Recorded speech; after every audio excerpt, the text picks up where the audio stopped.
Astăzi vă prezint Mazda 3, un model mai vechi din 2013. Sky Active este modelul Mazda 3 generația a treia, o variantă de caroserie hatchback în cazul nostru. Am avut-o închiriată aici în Spania pentru 3 săptămâni aproape și am făcut aproape 2000 de kilometri cu ea, deci cred că pot să vă povestesc câteva lucruri care mi-au plăcut și care nu mi-au plăcut. Motorul este de 2,2 diesel, 150 de cai. Anvelopele 205 60 R16 sunt anvelope de la Hankook, în stare foarte bună, aș putea spune aproape noi, pentru că sunt din 2023. Se simte foarte bine, se conduce bine mașina, pot să spun că are o direcție precisă. Mi-a plăcut, poate printre lucrurile preferate, cel mai mult mi-a plăcut cum se schimbă vitezele. Schimbătorul de viteză merge foarte frumos, precis, pot să schimb cu 2 degete, 6 trepte. Acum, bineînțeles, fac la rece schimbările de viteză, dar chiar și așa. Are keyless go, are și destul de mulți kilometri, 286.451 în momentul ăsta. Cum spuneam, noi am făcut aproape 2000 în timpul cât am petrecut cu această mașină. Normal, în rest, acele de bord, un volan, aș putea spune puțin cam mare pentru gustul meu, dar se simte totuși plăcut, cu comenzile pe volan, aici în partea de multimedia, de muzică, de radio și așa mai departe, iar în partea aceasta pentru tempomat. Sunt foarte intuitive, mi-a plăcut, imediat activezi, dezactivezi tempomatul, poți să-i setezi și limită și de aici plus minus pentru viteză mai mare, viteză mai mică, să accelerezi sau să decelerezi. Are și un joystick sau de forma unui joystick, o rotiță aici pentru navigație. Bineînțeles, este un ecran cam vechi, aici are și ceva probleme, s-a stricat câte ceva, dar este totuși funcțional. Comenzi pentru entertainment, pentru muzică, radio, are și conectivitate pentru Bluetooth, câteva informații standard, chiar și o navigație în variantă de 2D sau de 3D, dar totuși cred că te poți folosi de ea. Pe lângă comenzile pe volan pentru volum de muzică, avem și de aici.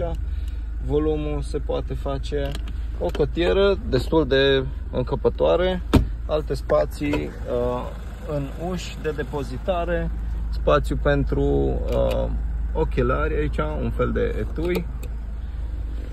Și în partea cealaltă, pe uși, mi-a plăcut sistemul de blocare a geamurilor. Îmi place și că are buton pentru rabatarea oglinzilor electrice, foarte folositor, în special la parcările înguste. Climă automată, merge foarte ok. Mașina, deși are atâția kilometri și este o mașină uzată de la închirieri, putem spune, adică se vede și după volanul pe care a trecut prin câteva mâini bune această mașină, în continuare merge foarte bine.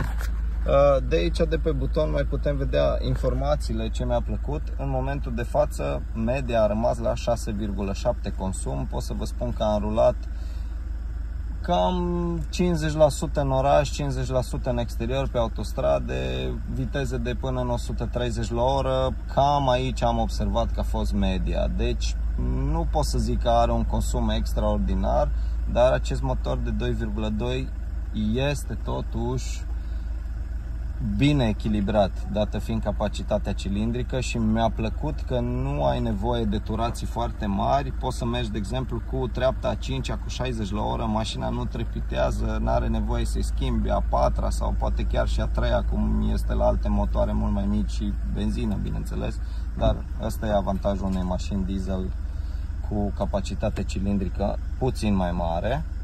Mai câteva informații legate de viteză, de setare, o viteză medie, consumul instantaneu și consumul mediu și, bineînțeles, autonomia. Acum, fiind aproape plin, am văzut că în momentul în care am făcut plinul, rezervorul are un 41-42 de litri. Autonomia la media pe care am avut-o eu la consum a fost cam de 600 și vreo 50 de kilometri, dacă țin bine minte. Deci, cam pe acolo ar fi, dacă facem un calcul, cred că un 6,7, 6,8, cam pe acolo m-am învârtit. Nu e foarte mic consumul, dar mașina a mers bine, mulțumitor. Îmi place și ținuta de drum, e o ținută de drum destul de bună. Spațiu în portbagaj destul de mare, pentru clasa din care face parte chiar mi-a plăcut, e un portbagaj încăpător. Acum este puțin murdar, că am tot folosit-o, are și un spațiu aici pentru depozitare, un kit de fană, nu are loc pentru roata de rezervă. Portbagajul se închide manual, arată bine și din spate, cu două tobe, așa recunoașteți că e motorul de 2,2. Aici în spate, locurile de la picioare, noi am avut înălțătoare, le-am călătorit cu copiii și o cotieră generoasă cu suport pentru pahare. Iar locul de la pasageri, aici în față, cu nimic deosebit, reglaje normale, torpedou, cu câteva chestii. Mi-a plăcut și faptul că poți dezactiva start-stop-ul de aici din lateral.